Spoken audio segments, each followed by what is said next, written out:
All right. That was a new track from Ian Boddy's latest solo album called Modulations.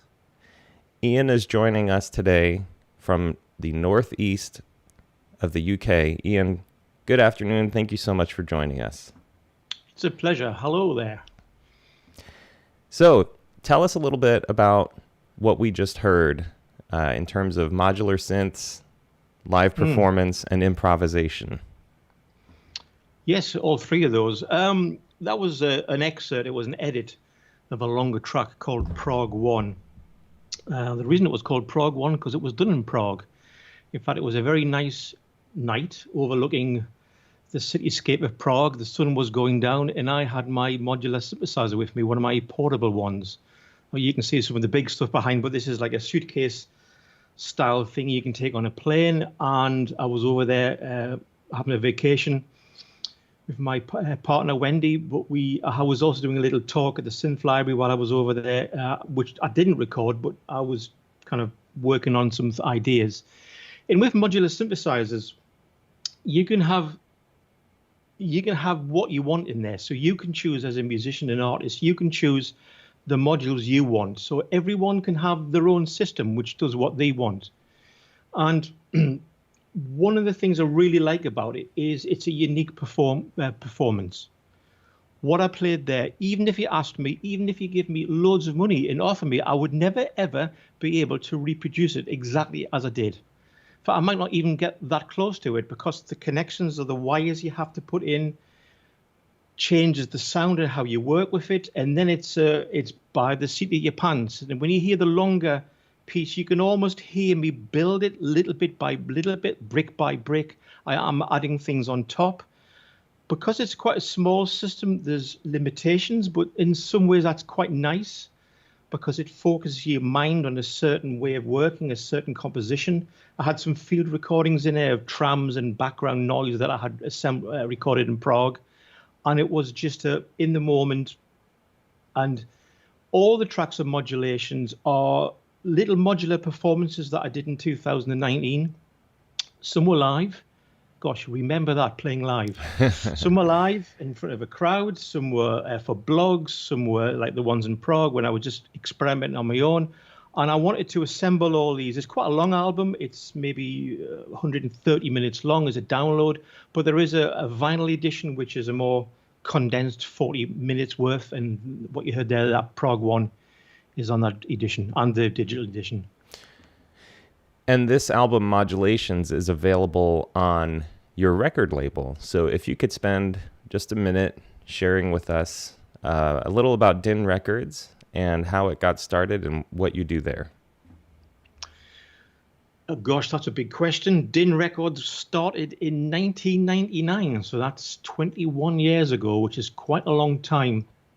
I've been involved with electronic music for longer than I care to think about. 1980 was the first ever release I put out on cassette a long time ago when I was a young man. And like most people, I had jobs and, you know, putting out pieces of music was something I did in my spare time. But toward the end of the 90s, I just wanted to focus more on having a label that had an identity, that I could put out music basically that I liked, both from myself, other musicians, and also collaborations with other musicians. And Din was formed, and it's taken a long time, but it's growing steadily, and the following's growing. And we've now got something like 63, 64 CD releases on Din, some vinyl as well, plus more digital releases. So it's about 90 releases altogether now. That's really amazing. And running a record label is no small task, especially for a variety of artists like you have on there. Who are some of the more popular artists on your label who are making, interesting music that other people might want to check out? Like dive into if they've never listened to your stuff, if they just go to the Din Records site. Who Okay. should they check Well, out?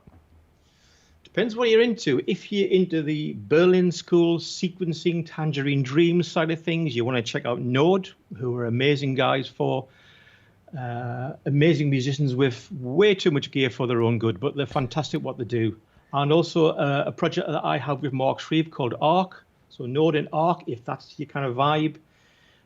Some guitar artists I work with, Marcus Reuter, who I know is familiar with yourself, Eric Voloff as well. Robert Rich, you may have heard of, who was a well-known ambient musician in the States. Other new musicians on there, Devox are on there, who did a wonderful track. Blue Tech is another artist in the States who's on there. Gosh, latest release is Scanner, who again is a different field of electronic music than what maybe I've reached before, because electronic music is such a catch-all phrase these days. There's such a huge range of styles, and one of the things I want to do on Din is to mix the styles up. I don't want to be blinkered to just do the Berlin School sequencer things. I'm like, well, if you take that style and you mix it with guitar, or you mix it with this, or what happens? Because it's fun. It's nice to experiment and try new things. I totally agree, and that's what we're all about at Make Word Music. But I wanted to talk to you because I don't know anything about modular synthesizers. I don't know how you use them. It kind of looks like sorcery to me, like you see guys plugging wires in. I see this big console behind you, and all I can think of is Keith Emerson. But you don't have the rows of keyboards, like how does this whole system work? And what are you doing when you are plugging, wires into different systems? Well, the whole thing about modular synthesizers makes me smile a bit, because going all the way back to 1980, in fact, I started first of all in 1978 playing a VCS3, which you might be able to see that weird L-shaped thing behind me there. A long time ago, and I've always used modular synthesizers. And in the late 80s, 90s, when all the digital stuff came along, people were throwing these things out. You could find Moogs lying in skips for free. And then little bit by little bit, the new style of modular synthesizers toward the end of the 90s, and then it's such a popular thing now. Like it's gone full circle, but I've always been there, and I've always played with these instruments. And one thing about a synthesizer, I remember some of the adverts when they first came out. They used to use things like "only limited by your imagination" in an infinite world of sounds. These kind of phrases. Of course, once you put a keyboard onto it, then it limits you somehow. So I'm not saying you shouldn't use a keyboard. I do use keyboards with these things, and you can use a regular keyboard, but it kind of makes it more like an ordinary synth then. You don't have to use, there's other forms of expression. And what you're doing with the synthesizer is you're building the sound, as I mentioned before with the prog track, it's brick by brick. Mm-hmm. So you're using oscillators which produce the tones, you're adding filters which change the timbre of the sound, you're adding amplifiers and envelopes which control how loud or quiet the sound is, you're adding modulations, which can change the sounds. And it's like a recipe. You cook a recipe, and it's unique to you. And I like the fact it's unique to each of the artists, and I like the fact you can't reproduce it, because we're all so used to working with computers, which can reproduce in exactly everything you've ever done. And sometimes life doesn't need to be like that. Life can be more of an adventure, and if you do a piece and it's a unique experience, well, isn't that cool? I totally agree, and I love that approach. But just listening to that track, Prog number 1, you've got a bass, ostinato going, da, da, da, da, da, da, da, da, da, it's repeating. How do you set something up like that? And how do you, is there a key setting, for various modules so you're never, hitting the wrong note? Like how do you set notes without keyboards? A sequencer. A sequencer was one way of doing it. A sequencer is a device which has a number of steps, and you can set a note for each step. You can either have the step to be quantized, which means it'll play certain notes from a scale, mm-hmm. or unquantized, which means you can do all the microtonal stuff and get really strange. And if you listen carefully, the bass line kind of repeats, but the top line's changing all the time. It's changing in two ways. The notes are changing because I'm using a particular sequencer where I can change the sliders to change the notes I'm playing, but I'm quantizing the sequencer to be in a scale. So it stays in scale, but the notes within the scale I can change. And I'm also changing the timbre of the sound. You can hear me almost twisting the sound, and that's part of the live performance. Excellent. So let's listen to the second track you sent me by Scanner. It's called An Ascent. Can you share a little about Scanner and this record and what excites you about it?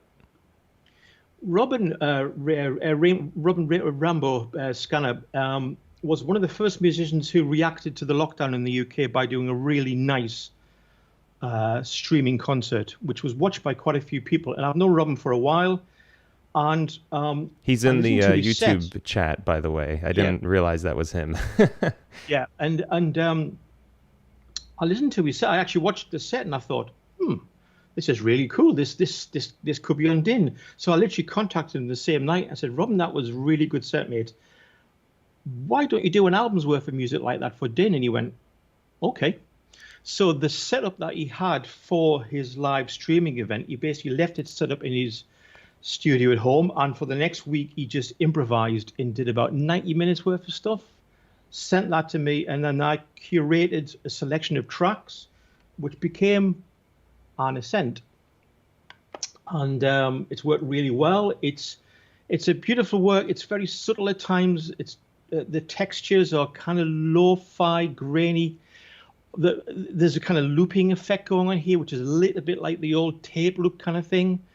A lot of it uses a lot of really esoteric little modular devices that most people don't use. He seems to manage to go to the nooks and crannies of the modular world and buy little unusual esoteric instruments, again, which gives him a voice and a way of performing that's unique to him that nobody else has.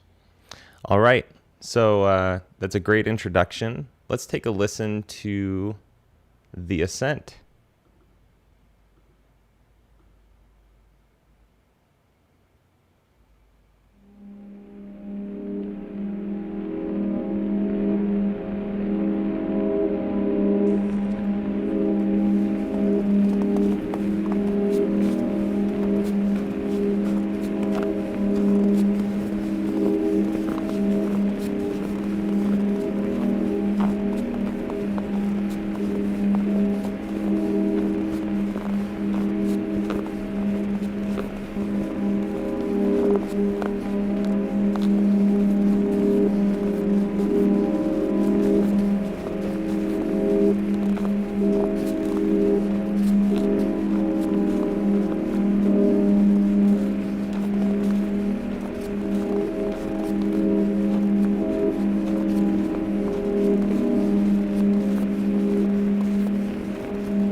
That was so beautiful. One thing I really love about what we're hearing so far today is it's music that is so appropriate for such tumultuous times. It's so peaceful and immersive, and it's almost visual. Like I can see myself floating through something, colors and just sort of visions. It's not like, I guess, in the sense of the terms you used, quantized. It's so free form. I just love how peaceful and clean. It's so pristine. The sounds, the recording, the two recordings we've heard so far, just no noise floor. It's just clean, beautiful sounding music. So I don't know if that's really a question prompt, but I'd love to hear how you feel listening to this kind of music. Well, sometimes noise can be good. Right, as a tool. Depends how you use noise. I don't know if you guys in the States know of the legendary DJ over here, John Peel, who was once asked about surface noise on a vinyl record. And he's like, what's the problem? Life has surface noise. So sometimes if you listen to the textures in there, there's a certain graininess to it, a quality. You've obviously got the lovely double bass guitar, but to me, it's almost like looking at an old black and white photograph from your childhood, but you can't quite put your hand on what it is. It's slippery. It kind of gets, you can't quite pin it down. And it does remind me of using the old Frippertronic style tape delay loops that I used to use way back in the 1980s, where you would regenerate a sound, and the longer it kept going round, the sound would degrade and it would have a certain lo-fi-ness to it. But it's that lo-fi-ness which has the same beauty as an old black and white photograph has. Now, if you were to listen to this type of music made by Modular synths from, let's say, 1985, are people doing things, or were they doing things very, very differently? Like, was recording quality different, and were the styles of this type of ambient music different? Were people approaching these instruments differently? Like, can you talk about the evolution of music as you've seen it over the last 30, 40 years with modular synths? Gosh, again, another big question. I think the main difference is, we'll talk about analog. The old analog sound of a Mini Moog and all the things that I started out with were the pretty straightforward, simple things. The modular system now, the environment, the ecosystem has evolved so far now. There's a lot of digital modules inside a modular synthesizer, and some of them are quite complex, some of them are quite sophisticated. You can do granular synthesis in the modular environment, which is normally granular synthesis where you can take a sound into discrete little bits and move them around in various interesting ways, which you would normally do on a computer. But you can get modules inside a modular now that'll do it for you. The big difference is you've got hands-on control. You don't have to use one of these to control it. You can actually physically use your hands to twist and turn knobs in real time. So there's a whole load of things you can do in the modular environment now you simply couldn't do 30 or 40 years ago. Okay. So there's a lot more avenues that people can explore. It's become a lot more. There's so many subgenres now. Even I get lost in it. But I think that's the main thing, is there's so many more choices now, almost too many choices. So which is why it's sometimes nice to focus in on a smaller system, which is what I was talking about at the beginning of the show. Now, what about stylistically? Were people making this kind of music in the 80s and 90s, or is this a relatively recent genre to emerge from the scene?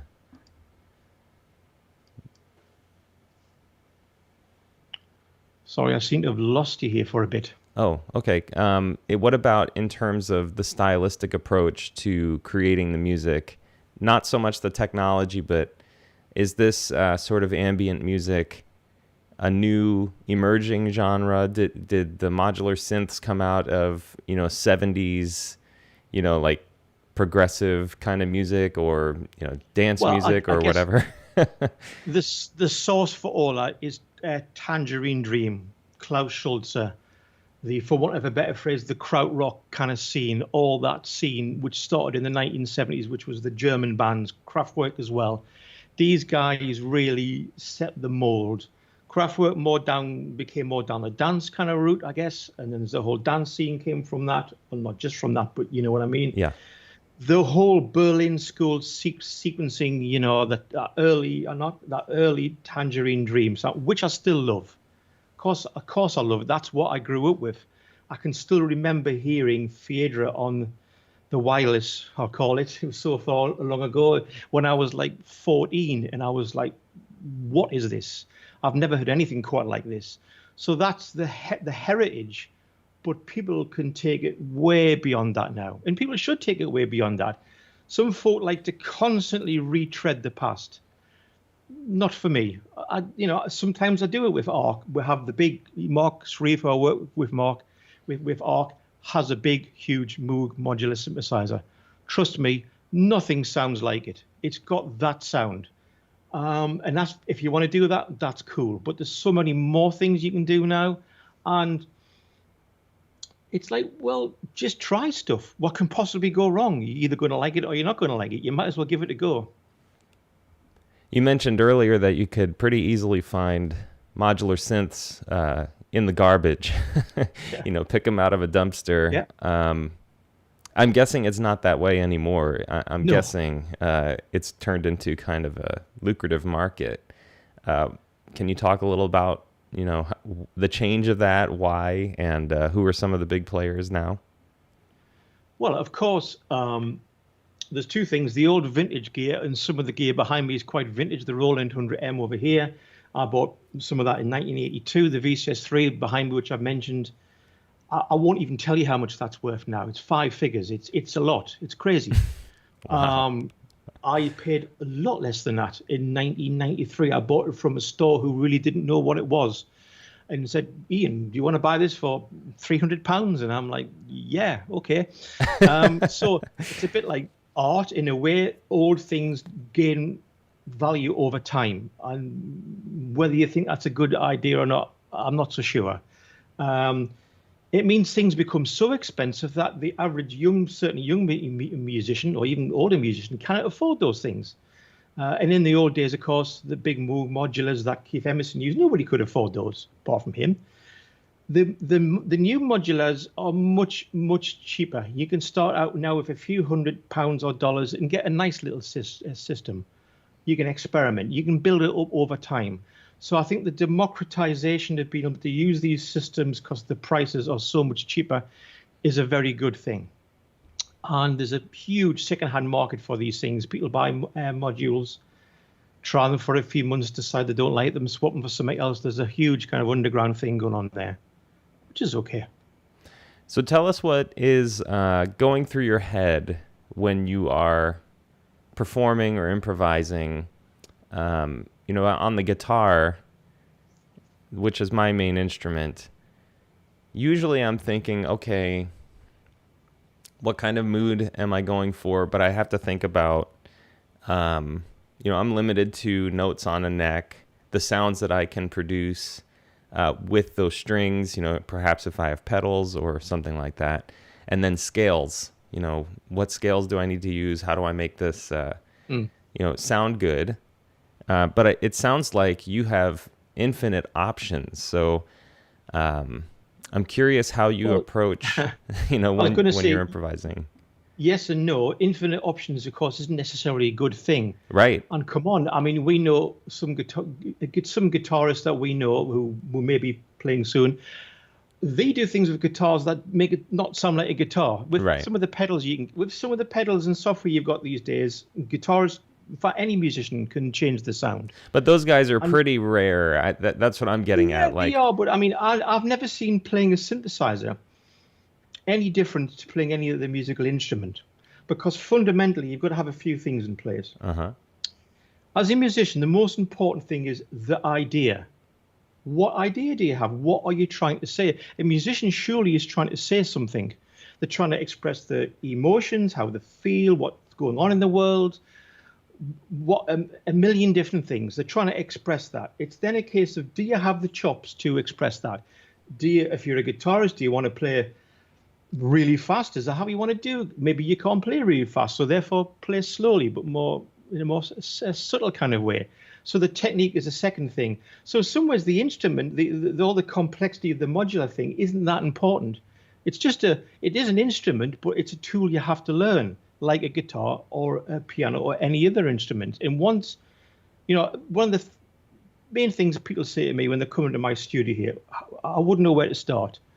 Well, I say, well, if you give me a saxophone, I wouldn't know where to start. Well, I kind of would. I would kind of blow on the top and hope for the best. But you've got to learn these things. It's right. It doesn't, just because the electronics can make sounds happen without you physically touching things, doesn't make it any easier an instrument to play than any other instrument. Because without the idea, it's nothing.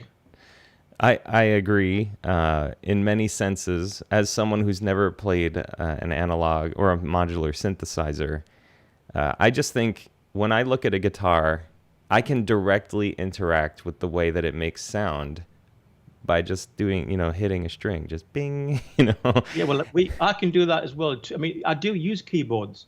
It's probably out of shot over to this side. I do have a very special keyboard called the French Connection, which mimics the playing style of an Ons Martineau. Now, people who don't know about this, the original instrument was invented about 1927-28, about the same time as the theremin was invented. But it's a physical keyboard with two unique things to it. It has a metal wire on pulleys that go across, and you put your finger in a metal ring, and you take it up and down to change the pitch. Which means with the keyboard, you can line your finger up with the keyboard, but you've got total gliss on a keyboard. You then have a rocker switch on the left-hand side, which you can program to do different things. But basically, it's the volume of the sound. So without pressing on this rocker switch, nothing happens.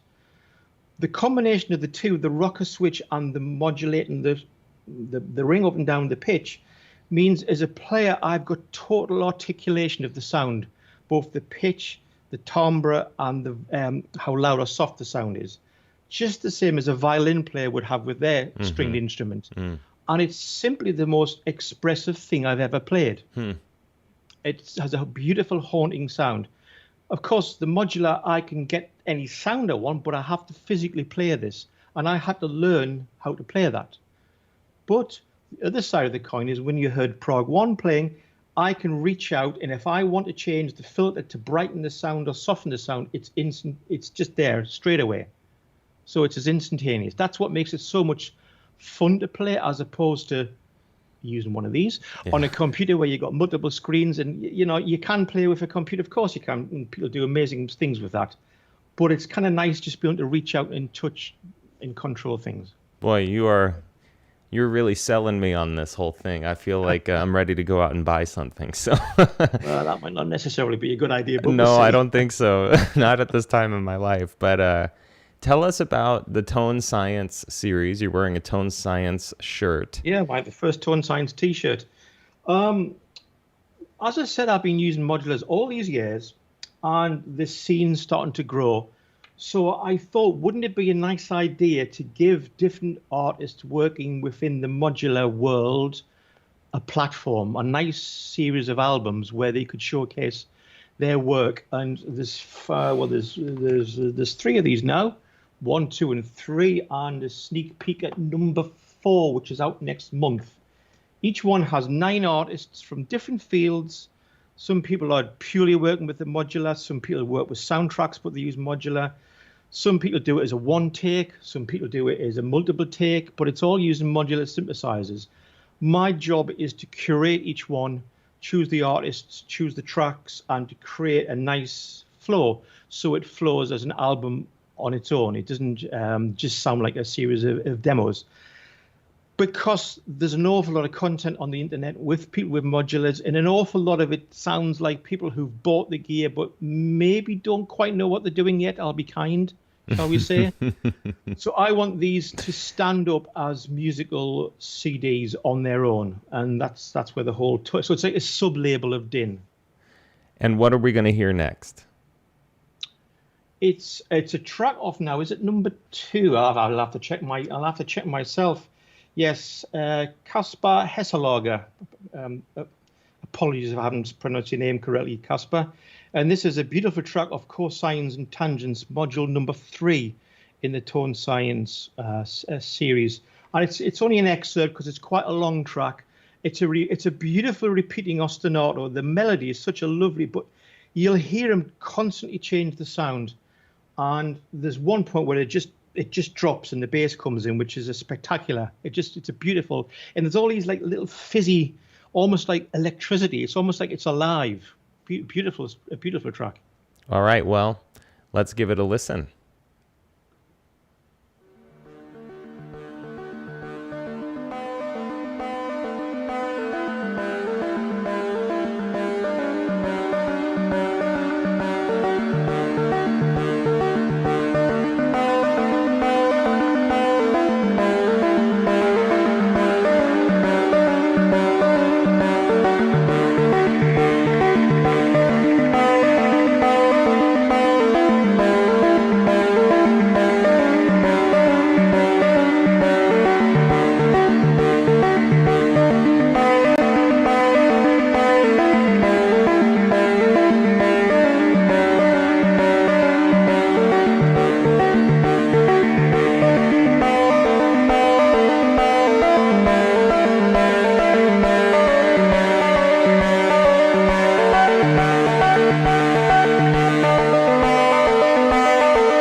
That was so beautiful and Mm, fun. And like you said, it's a joyous expression. Really wonderful. Thank you for sharing this good. track with us.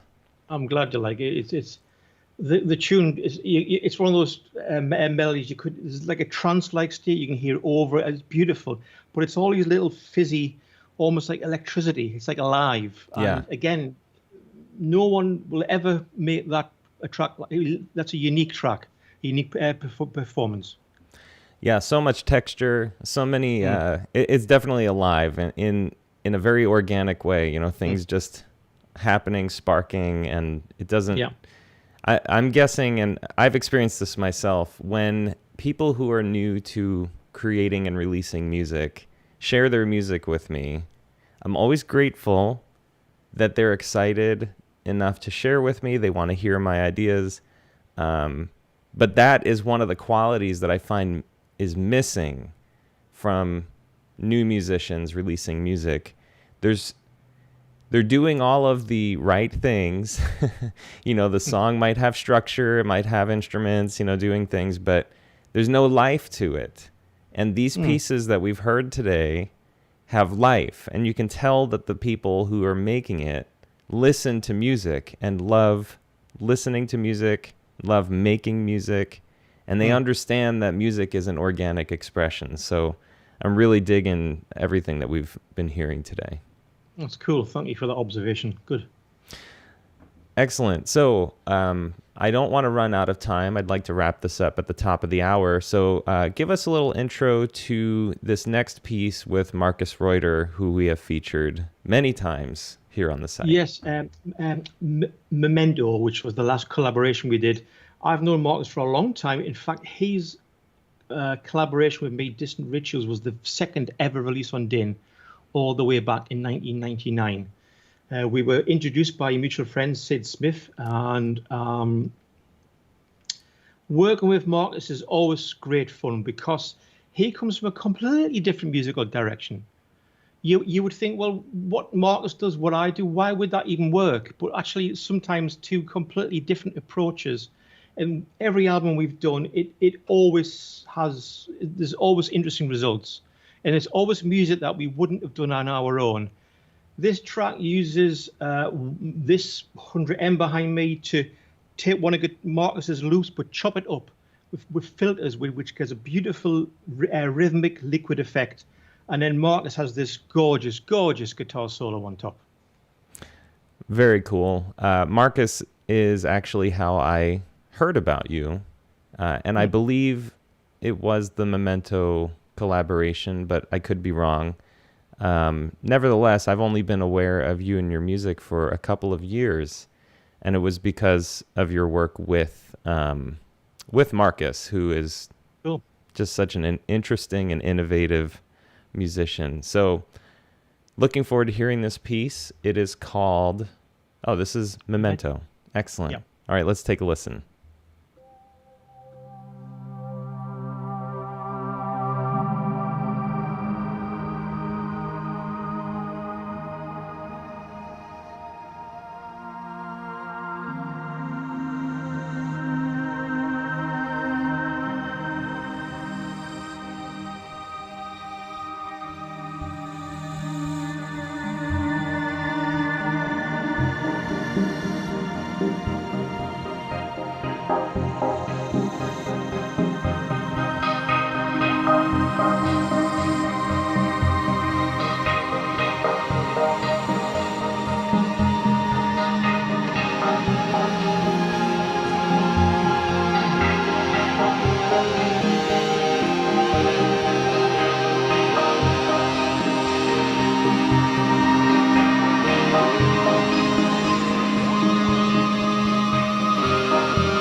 Wow, I didn't want that to end.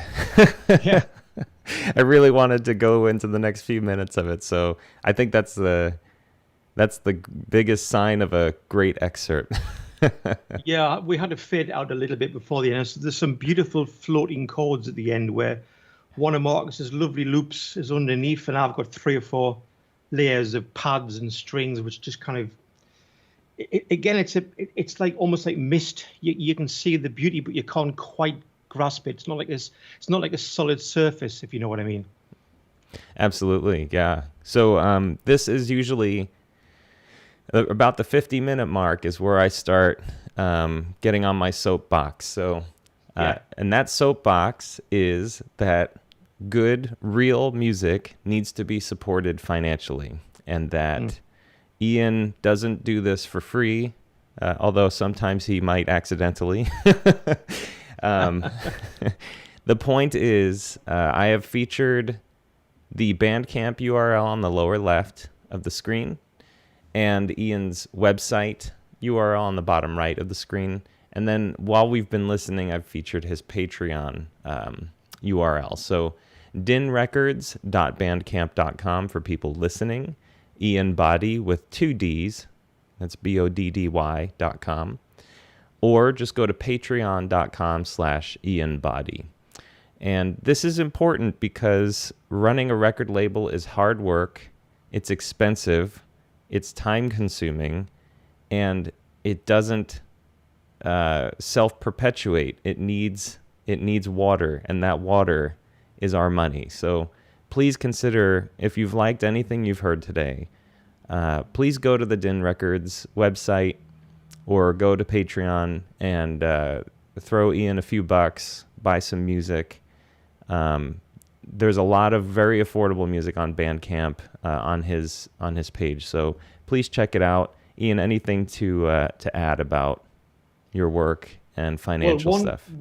One thing on Bandcamp, if people are interested, Bandcamp will be doing these Bandcamp Fridays. The next one I think might be 2 weeks today, and I'm going to put online a 2-hour Din remix, where I've taken 18 tracks all the way back to Din 5 as a segued piece of music, and it'll be name your price. Have it for free if you want, put a few bucks in the pot like you said, or whatever you want, but that'll be up on Bandcamp in 2 weeks' time on the Din Records Bandcamp page. Excellent. So, the first Friday of each month, Bandcamp has been doing a thing where they forego their own share of the revenue that comes into the site. So they give all of the revenue to the artist directly. So every artist that gets a purchase gets the full amount of that purchase. You can buy items digitally or physically. And what is really great about Bandcamp is if you buy some music, you can stream it as many times as you want through their app. So if you want music streaming, this is great because it lets you stream a few times for free. And then if you like it, it'll say, it looks like you like this music. You should probably buy it. And it presents you with that option. But once you buy it, you have unlimited streaming. So to me, this is how Spotify should have worked. You know, pay to play a little bit. You still get free samples and plenty of them. And how many releases do you have on there? 60 some on the Bandcamp site? Probably more like about 90. Yeah, so if each of them are at least an hour long, which I know many of them are, you have 90 hours of free listening through Bandcamp. So just go there, listen, pay for what you like. And on the next Bandcamp Friday, Ian's doing a Pay What You Like, which would be the first Friday of September, which I think is the 3rd. Anyway, so thank you very much, Ian, for joining. Really appreciate you spending some time and sharing your knowledge with us.